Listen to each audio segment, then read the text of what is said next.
Hi to all, welcome to Sunil education point. तो हमने last class में क्लास 6 का चैप्टर नंबर 1 स्टार्ट किया था and the chapter name is locating places on the earth. Earth पे places को locate करना, ठीक है, ये चैप्टर का नाम था। इसको छोड़ दो, ठीक है। तो चलते हैं आगे। सो आज का जो हमारा टॉपिक है मैपिंग द अर्थ, अर्थ की मैपिंग करना, ठीक है। यानी कि हम बोल सकते हैं कि अर्थ को लोकेट करना। ओके, अच्छा, जो हमारी अर्थ है, आपको पता होगा हमारी जो अर्थ है वो ऐसी दिखती है, ठीक है। लेकिन अगर हम ये बात करें कि अर्थ की शेप कैसी है, जिससे हम अर्थ को इक्वल पार्ट्स में डिवाइड कर सकें, ऐसे डिवाइड कर सकें, ऐसे ऐसे डिवाइड कर सकें हम आसानी से, है ना। तो हमें अर्थ की शेप का भी पता होना ज़रूरी है। जो अर्थ की शेप है ना, वो जियोइड शेप है। जियोइड शेप की अगर मैं बात करूँ, मतलब ये जो है थोड़ी सी स्लाइटली फ्लैटन है बाय पोल, फ्लैटन बाय पोल है ये। और जो इसकी जो ये मिडल वाला पार्ट है वो है बल्ज है। सेंटर में इसका जो पार्ट वो है बल्ज है, और पोल्स पे थोड़ी फ्लैटन है, मतलब चपटा हुआ ऐसे है, थोड़ा सा जैसे स्लिप वगैरह होती है, ठीक है, ऐसे है। लेकिन जो अगर हम अर्थ की शेप अगर बात करें तो इस अर्थ की शेप का कुछ तो नाम होगा। फॉर एग्जाम्पल, जैसे कि ये है, क्या बोलते हैं इसको, स्क्वायर है ना। इसको क्या बोलते हैं, रेक्टेंगल। तो इस अर्थ की शेप का भी तो कुछ नाम होगा। इस अर्थ की शेप का नाम है जियोइड। जियोइड शेप है, फ्लैटन बाय पोल, है ना। और मिडल में क्या है, ये बल्ज है। Okay, get it. हाँ, तो अब जरा मैपिंग होती है, मैपिंग द अर्थ स्टार्ट करते हैं थोड़ा सा। देखो, कुछ चीज़ें पहले जानते हैं। Just a minute. जो हमारी अर्थ है, ठीक है, अब अर्थ पे तो कोई लाइन नहीं है ना, कोई लाइन ऐसे बनी हुई है। हमारी रियल अर्थ पे तो कोई लाइन ऐसी बनी नहीं है जिससे हमें पता चले कि ये इक्वल पार्ट्स में है, कि इक्वली इतना हिस्सा इतना है और इक्वली इतना है ना। हमें नहीं पता। अर्थ पे कोई लाइन तो, इमेजिनरी लाइन तो है नहीं। जैसे कि जो हमारी, भाई देखो, जो हमारा स्क्वायर होता है, ठीक है, उसको हम डिवाइड कर सकते हैं ऐसे ऐसे ऐसे ऐसे, हम कर सकते हैं। लेकिन हम अर्थ पे, आपको यहाँ पे कोई लाइन दिख रही है, ये तो बस ये इंडिया वगैरह बना हुआ है, यहाँ पे कुछ लाइन नहीं दिख रही है ना आपको, जिससे हम इसको इक्वल पार्ट्स में बांट सके, है ना। तो इसीलिए हमें अर्थ को समझने के लिए कि अर्थ कैसे रोटेट करती है, आगे पढ़ेंगे ये रोटेट, रिवॉल्यूशन वगैरह, हमें इक्वल पार्ट्स में अर्थ को बांटना है। लेकिन रियल अर्थ के पास तो है ही नहीं ये सब। तो हम क्या करते हैं, तो हम वहाँ पे उस समय ग्लोब का यूज़ करते हैं। ग्लोब क्या है, बेसिकली अर्थ की तरह दिखने वाला एक सैंपल है, ये टॉय मान लो एक तरह से, जो अर्थ की तरह है, दिखता है और वो रोटेट होता है। और कैसे रोटेट कर सकते हैं हम, यहाँ पे एक निडल सी होती है, ठीक है, जिसको एक्सिस बोलते हैं। लेकिन रियल अर्थ के पास तो नहीं है, याद रखना, रियल अर्थ के पास कुछ नहीं है, वो ऐसे गोल गोल घूमती है। ये हमें चीज़ों को समझने के लिए कि अर्थ कैसे वर्क करती है एज अ प्लैनेट, इसलिए हम ग्लोब का यूज़ करते हैं। जैसे फॉर एग्जाम्पल, जैसे कि आप कोई भी गेम खेलते हो, ठीक है, क्रिकेट खेलते हो। जब आप छोटेपन में क्रिकेट वगैरह खेलते थे तो क्या आप रियल स्टेडियम में जाके खेलते थे, विराट कोहली के साथ खेलते थे, धोनी के साथ खेलते थे? नहीं ना, आप गलियों में खेलते थे, पार्क में खेलते थे, ठीक है। तो और आप दोस्तों के साथ खेलते थे, ये और कैसे खेलते थे, जस्ट वैसे ही जैसे रियल क्रिकेट खेला जाता है, ऐसे ही हम ग्लोब का यूज़ करते हैं ये देखने के लिए कि अर्थ रियल में कैसे वर्क करती है। आई होप इतनी बात क्लियर होगी। तो चलो आगे चलते हैं, थोड़ा ग्लोब के बारे में जान लेते हैं, है ना। Globe is considered as a miniature of the earth. Globe को क्या बोला जाता है? मिनिएचर।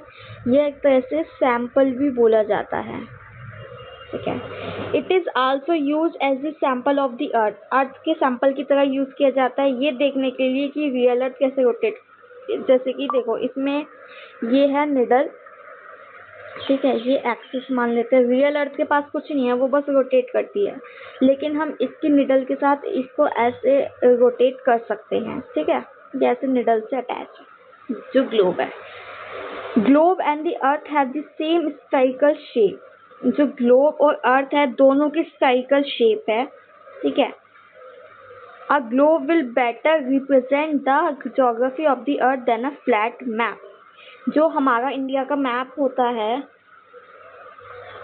ऐसे होता है ना, लेकिन ये हमारा इंडिया का मैप है, लेकिन जो ग्लोब है, ग्लोब के अंदर पूरा कंट्रीज वगैरह सब आते हैं, ठीक है।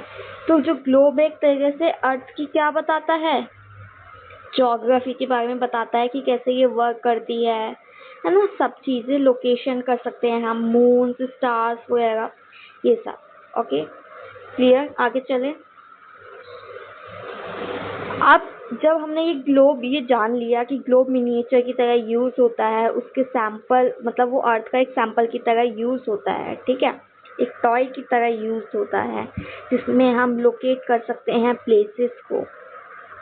तो अब थोड़े से फीचर्स जान लेते हैं कि ग्लोब कैसे कैसे वर्क करता है। ओके आगे चलें। सबसे पहला है अंडरस्टैंडिंग कोऑर्डिनेट्स। ग्लोब की कोऑर्डिनेट समझने। अब कोऑर्डिनेट्स क्या होते हैं इसको मैं बहुत सिंपली एक आसान सा समझाती हूँ, जस्ट अ मिनट।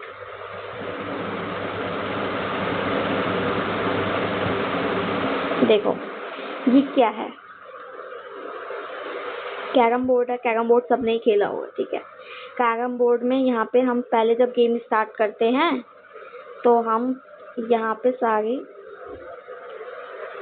रख देते हैं कॉइन्स वगैरह, ठीक है, गोटी वगैरह जिसको बोलते हो, ठीक है। फिर उसमें से और जो जिसका बारी होती है वो यहाँ पे वो रखता है और स्टार्ट कर देता है, जो यहाँ बैठा होता है ना, या यहाँ पे रख के किक करता है, या यहाँ पे रख के किक करता है। जो यहाँ बैठा होता है वो कहाँ पे रख के, यहाँ पे रख के, यहाँ पे रख के किक करता है, ठीक है। यहाँ पे वाला यहाँ पे, ठीक है, ऐसे वो किक करते हैं। तो जो ये है कि यहाँ पे रख के किक करना, तो वो यहाँ पे रख के ऐसे किक करता है, तो वो एक अपना निशाना बनाता है कि मुझे इस गोटी को किक करना है, ठीक है। ओके इस गोटी को हमें किक करना है।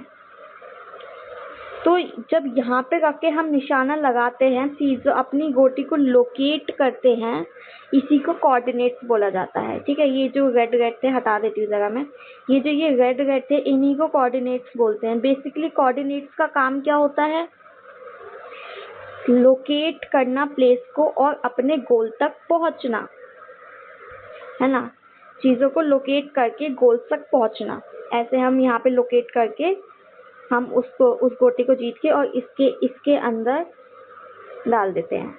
ओके ठीक उसी तरह हमारा ग्लोब होता है। ग्लोब के भी कुछ कोऑर्डिनेट्स होते हैं, है ना।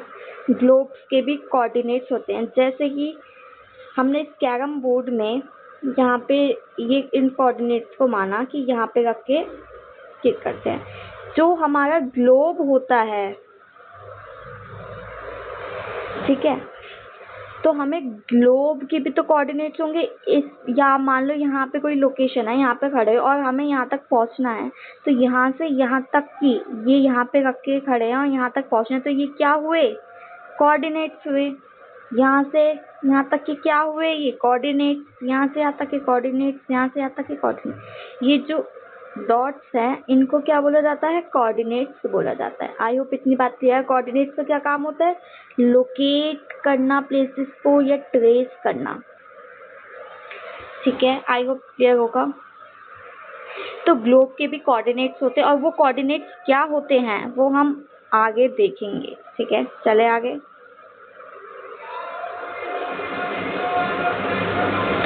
ठीक है, अब इसके बाद है कोऑर्डिनेट के बाद लैटिट्यूड। जो सबसे पहला कोऑर्डिनेट है वो है लैटिट्यूड। क्या है? लैटिट्यूड। लैटिट्यूड क्या होते हैं देखो, जानते हैं इसको। इसके आगे मैंने ये वाली लगाई है ना, हाँ इससे समझते हैं।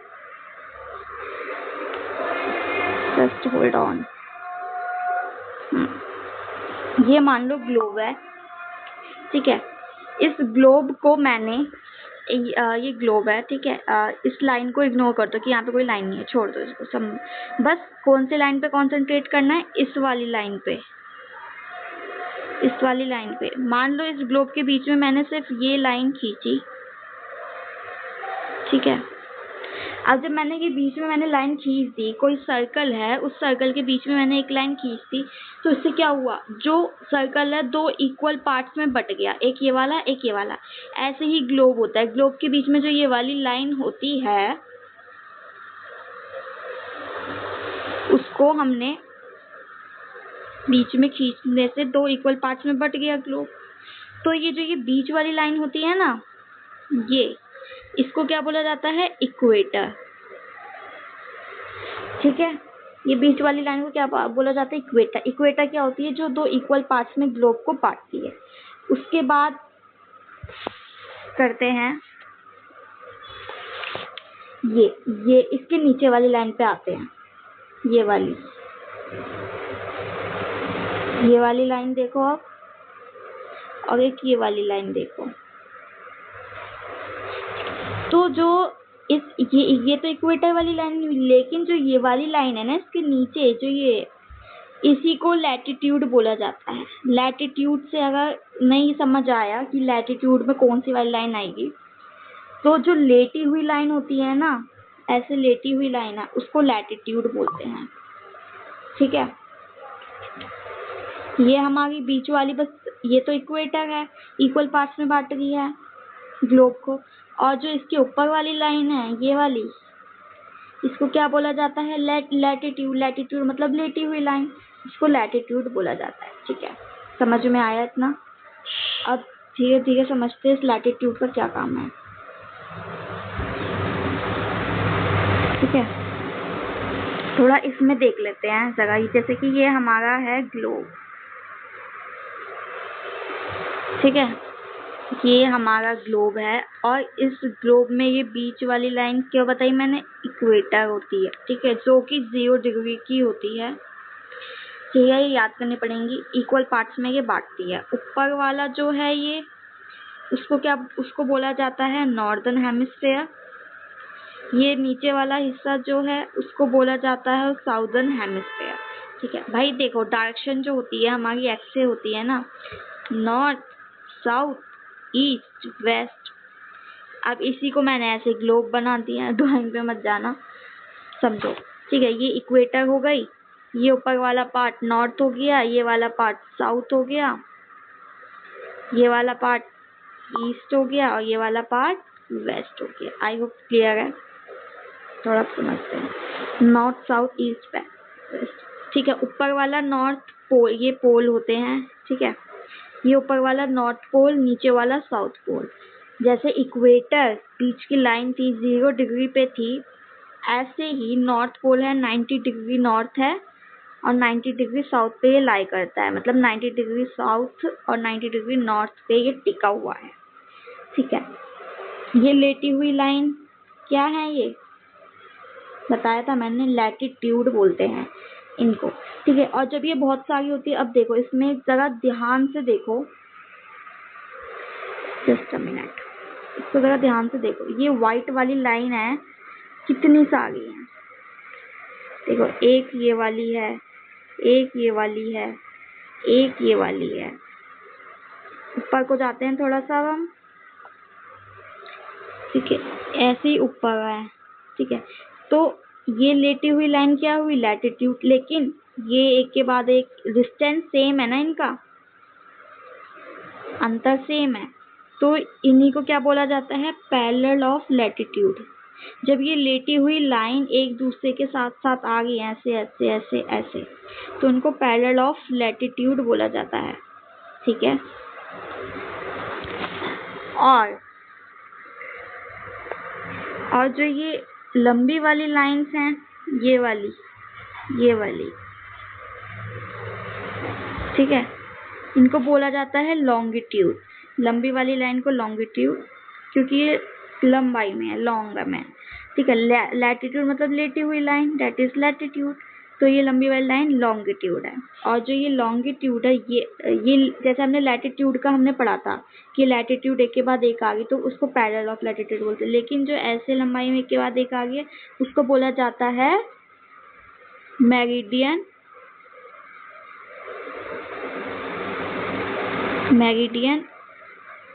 ऑफ लॉन्गिट्यूड, ठीक है, क्लियर। लेकिन एक बात ध्यान रखनी है, जो लॉन्गिट्यूड है उसमें देखो यहाँ पे डिस्टेंस ज़्यादा है, स्पेस ज़्यादा है, लेकिन धीरे धीरे ये स्पेस क्या होने लगता है, लॉन्गिट्यूड में कम होने लगता है, ठीक है। देखो ऊपर देखो कितना कम है, डिस्टेंस कम है ना, ठीक है। इतनी बात क्लियर, ये पढ़ लिया हमने। देखो इसी में भी यही लिखा है, meridian of longitude, north pole south pole, हो गए। अब जो ये इक्वेटर थी, इक्वेटर के नीचे ये वाला लैटिट्यूड है ना, इसको बोला जाता है ट्रॉपिक ऑफ कैप्रिकॉर्न, और इस इक्वेटर से इस ऊपर वाले लैटिट्यूड को बोला जाता है ट्रॉपिक ऑफ कैंसर। नाम है इनकी, ऊपर वाले को ट्रॉपिक ऑफ कैंसर, नीचे वाले को ट्रॉपिक ऑफ कैप्रिकॉर्न, ठीक है। ये जो लाई करती है 23 डिग्री 26 पे लाई करती हैं ऊपर, ठीक है। और क्या रह गया, हाँ, और इस ट्रॉपिक ऑफ कैप्रिकॉर्न के नीचे आ रहा है जो ये वाला लैटिट्यूड, उसको अंटार्कटिक सर्कल बोलते हैं, और ऊपर वाले को बोलते हैं आर्कटिक सर्कल। ये 66 डिग्री 30 डिग्री पे लाई करता है, क्लियर। इतनी बात क्लियर होगी। तब जो जरा थोड़ा सा जान लेते हैं,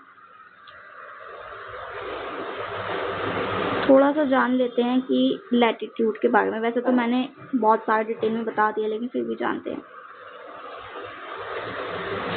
इक्वेटर डिवाइड्स अर्थ इनटू 2 इक्वल पार्ट्स। जो इक्वेटर है, ये बीच वाली लाइन इक्वल पार्ट्स में डिवाइड करती है, northern hemisphere and southern hemisphere. ठीक है, नॉर्दर्न में एन से रिप्रेजेंट होता है, साउथर्न में साउथ से, ईस्ट में ई से, वेस्ट में डब्ल्यू से, ठीक है। Latitude measure the distance from the earth से जो डिस्टेंस आ रहा है उसको लैटिट्यूड बोलते हैं, ठीक है। Latitude, when latitude lines goes parallel towards the poles, parallels of latitude, इनको पैरेलल्स ऑफ लैटिट्यूड बोलते हैं। ये भी मैंने बता दिया। एक और बात, जब हम इक्वेटर से पोल की तरफ जाते हैं ना, ऐसे ऐसे ऐसे ऐसे, तो टेम्परेचर क्या होता है, डिक्रीज होता है, ठीक है, टेम्परेचर घटता है, ओके। अगर सबसे बड़ा सर्कल पूछा जाए कौन सा है, वो है equator. Largest circle is equator, okay. Circles marked by the parallels of latitude grow smaller. हाँ, अब मैंने अभी बताया आपको, जो पैरेलल्स ऑफ लैटिट्यूड है वो जैसे ही नॉर्थ और साउथ की तरफ जाते हैं, देखो ये डिस्टेंस क्या होगा, ये कम हो रहा है ना। ये बात याद रखना, लैटिट्यूड बीच में सबसे ज्यादा डिस्टेंस होगा, लेकिन नीचे पोल्स की तरफ जाते जाते डिस्टेंस कम होता जाता है और टेम्परेचर भी कम होता जाता है, ठीक है। लैटिट्यूड्स को डिग्री में रिप्रेजेंट करते हैं, जैसे अभी मैंने बताया ना, 30 डिग्री नॉर्थ, 30 डिग्री साउथ, ऐसे, क्लियर। आगे चले, अब बात करते हैं लॉन्गिट्यूड की। लॉन्गिट्यूड के बारे में मैंने बताया था कि लंबी वाली लाइन क्या होती है, लॉन्गिट्यूड, ठीक है। लॉन्गिट्यूडनल लाइंस को मेरिडियंस ऑफ लॉन्गिट्यूड भी बोला जाता है जब ये पैरेलल होती है, ठीक है। They are all half circles running from one poles to other. एक पोल से दूसरे पोल्स की तरफ जा रही हैं, ये एक पोल से दूसरे पोल्स की तरफ जा रही है ना।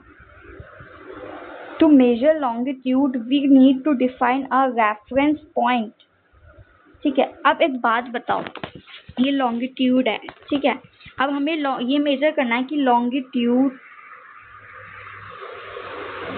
कितना है ये, ठीक है। उसको मेजर करने के लिए एक हम रेफरेंस पॉइंट मान लेते हैं। जैसे कि क्रिकेट में हम जब हम गलियों वगैरह में खेलते थे, तो हम जैसे छक्के मतलब मारते हैं ना, 6 मारते हैं, चौका मारते हैं, तो हम करते थे कि अगर इस दीवार के पार गई तो 6, अंदर गई तो 4, ठीक है। ऐसे ही लॉन्गिट्यूड को मेजर करने के लिए हमें एक पॉइंट मानना पड़ेगा, वहीं से मेजर किया जाएगा। उस रेफरेंस पॉइंट को क्या बोला जाता है? Prime meridian. क्या बोला जाता है? Prime meridian. ठीक है। और ग्लोब में कहाँ से मेजर होता है उस वो प्राइम मेरिडियन क्या है? वो है ग्रीनविच मेरिडियन, जिसका नाम है ग्रीनविच मेरिडियन। ये इंग्लैंड के लंदन में है। ठीक है, वहाँ से मेजर किया जाता है और ये 0 डिग्री पे लाई करता है। ठीक है, आगे चलें। ठीक है, 1884 मेरिडियन पासिंग थ्रू ग्रीनविच, जो मेरिडियन है प्राइम मेरिडियन ग्रीनविच से पास होता है, जो लंदन में है, और इसको international standard for the prime meridian, international standard माना गया कि यहाँ से ये चीज़ मेजर होगी, है ना। It is marked as 0 degree latitude. London का ये ग्रीनविच 0 डिग्री लैटिट्यूड पे लाई करता है। ठीक है, दीज आर दी कोऑर्डिनेट्स। इन्हीं को ये थी हम पढ़ रहे थे, लैटिट्यूड लॉन्गिट्यूड, इन्हीं को कोऑर्डिनेट्स बोलते हैं। Parallels of latitude and meridian of longitude together on the globe as blue line. ठीक है, जो ये पैरेलल ऑफ लैटिट्यूड है, ये सारी ब्लू लाइन है ना, इसको ब्लू लाइन बोला गया है। और इस ब्लू लाइन में अब ये देखो, एक ये ग्रिड बना रहा है। ग्रिड मतलब एक स्क्वायर टाइप वो बना रहा है, जैसे कि ये एक बॉक्स बना रहा है। ये थोड़ा ज़रा क्लोज करके करती हूँ, एक सेकेंड। ये मान लो ग्लोब है हमारा। ठीक है, ये इसमें लैटिट्यूड वाली लाइन भी है और लॉन्गिट्यूड वाली लाइन भी है ना। तो ये एक बॉक्स बना रहा है। ये जो ये बॉक्स बना रहा है ना, इसी बॉक्स को ग्रिड बोला जाता है। ठीक है, और ये बहुत सारे बॉक्स हैं, इन्हीं को क्या बोला जाता है? ग्रिड लाइन से बोला जाता है। क्लियर इतनी बात?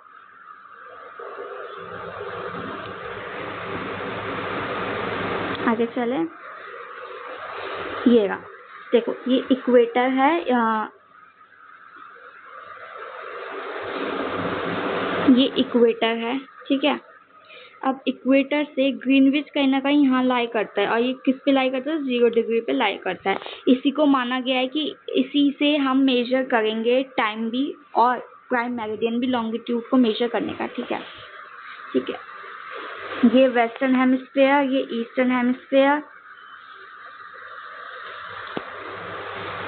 ये नॉर्दर्न हेमिस्फेयर, और सेकेंड ये नॉर्दर्न हेमिस्फेयर, ये साउथर्न हेमिस्फेयर। क्लियर?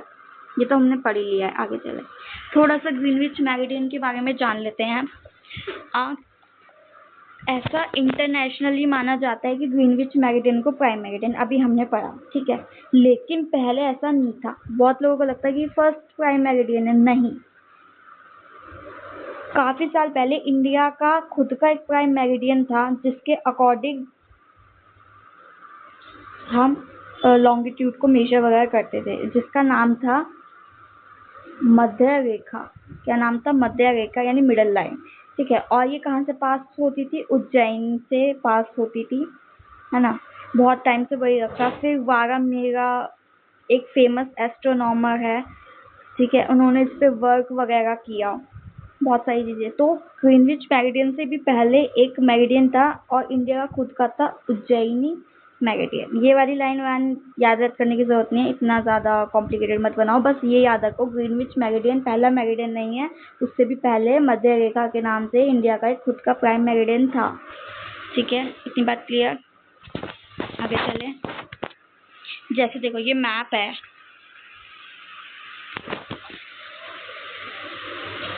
ना।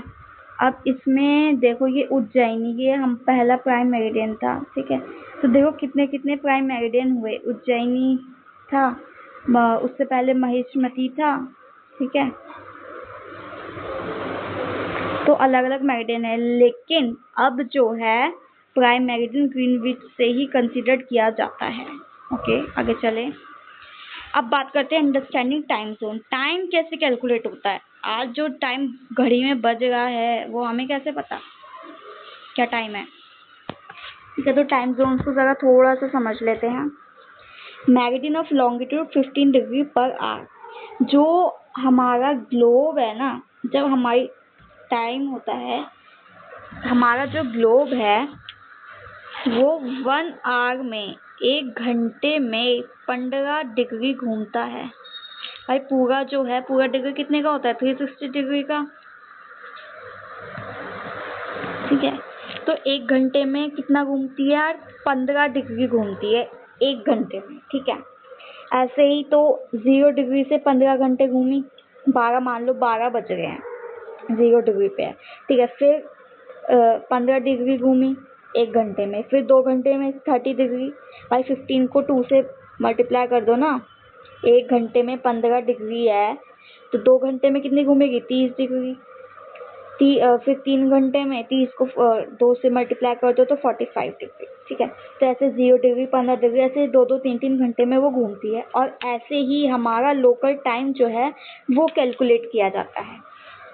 बस ये याद रखना कि हमारा लॉन्गिट्यूड है जो वो एक अर्थ जो है 1 घंटे में 15 डिग्री घूमती है, ठीक है। और इसी से लोकल टाइम कैलकुलेट होता है। लेकिन हर कंट्री का एक अपना अपना स्टैंडर्ड टाइम होता है जिसके अकॉर्डिंग वो चलती है कि हम अपना क्या मानेंगे। हमें ये तो पता है प्राइम मेरिडियन जो है ग्रीनविच है, ठीक है। लंदन क्या है 0 डिग्री पे, उसके अकॉर्डिंग उनका टाइम कैलकुलेट होता है। लेकिन इंडिया का अपना स्टैंडर्ड टाइम है, ठीक है। इंडिया का क्या है? इंडिया का ये मान लो हमारा इंडिया है, ठीक है। हमारा इंडिया 68 डिग्री से, मतलब यहाँ से यहाँ तक, यहाँ 97 तक है। कितना है? 68 डिग्री से लेके 97 तक। तो हमारा जो स्टैंडर्ड टाइम है ना वो कहीं ना कहीं यहाँ पे बीच में लाई हो रहा है। कहाँ चला गया? Just a minute.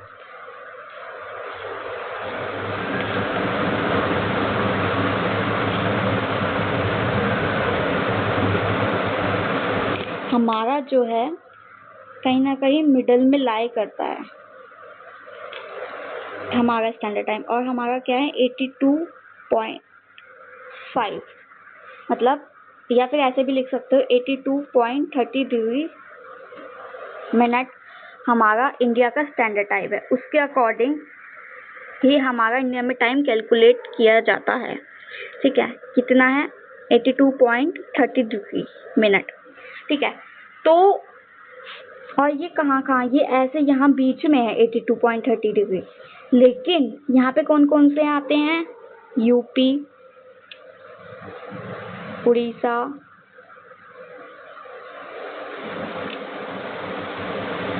ठीक है, मध्य प्रदेश और छत्तीसगढ़, ये सब आते हैं। यहाँ से ये जो टाइम जोन है ये बीच का हमने जो माना है, ये लाइन कहाँ कहाँ से पास होती है? इंडियन स्टेट से पास होती है। और इसके अकॉर्डिंग ये हमारा इंडिया का स्टैंडर्ड टाइम है और इसके अकॉर्डिंग हमारा टाइम कैलकुलेट होता है।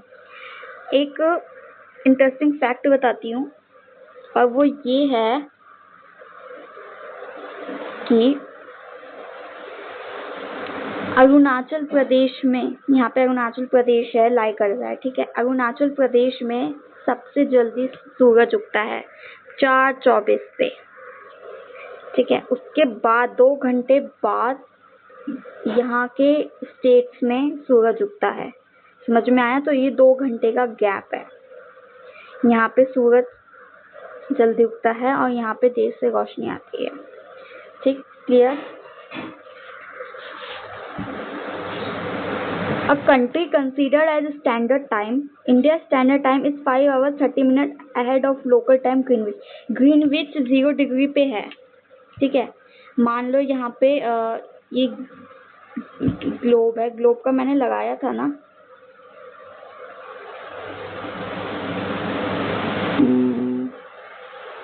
जैसे कि ये हमारा इंडिया है, मान लो इधर की साइड कहीं लंदन है। लंदन का कितना डिग्री था? 0 डिग्री। तो इंडिया का कितना है? 82.30 डिग्री ईस्ट, ठीक है। तो ये इससे कितना ज़्यादा है? इंडिया का स्टैंडर्ड टाइम कितना ज़्यादा है? 5 hours 30 minutes, इतना गैप है। तभी समझ आया कि लंदन में सुबह हो रही होती है तो हमारे में टाइम चेंज हुआ होता है, दोपहर शाम हो रही होती है, ठीक है। ऐसे ये सब अब समझ आया कि सुबह रात का क्या चक्कर है अलग अलग देशों में। आगे चलें। हाँ, The prime meridian was fixed at Greenwich. The opposite line at 180 degree longitude is called international date line. ठीक है, जो प्राइम मेरिडियन है वो ग्रीनविच पे मैंने बताया लंदन पे है, जो 180 डिग्री लॉन्गिट्यूड के अपोजिट है। ठीक है, इसी को इंटरनेशनल डेट लाइन बोला जाता है। यहाँ पे लंदन 0 डिग्री पे लाई कर रहा है, तो उसके अपोजिट 180 डिग्री से मेजरमेंट की जाती है।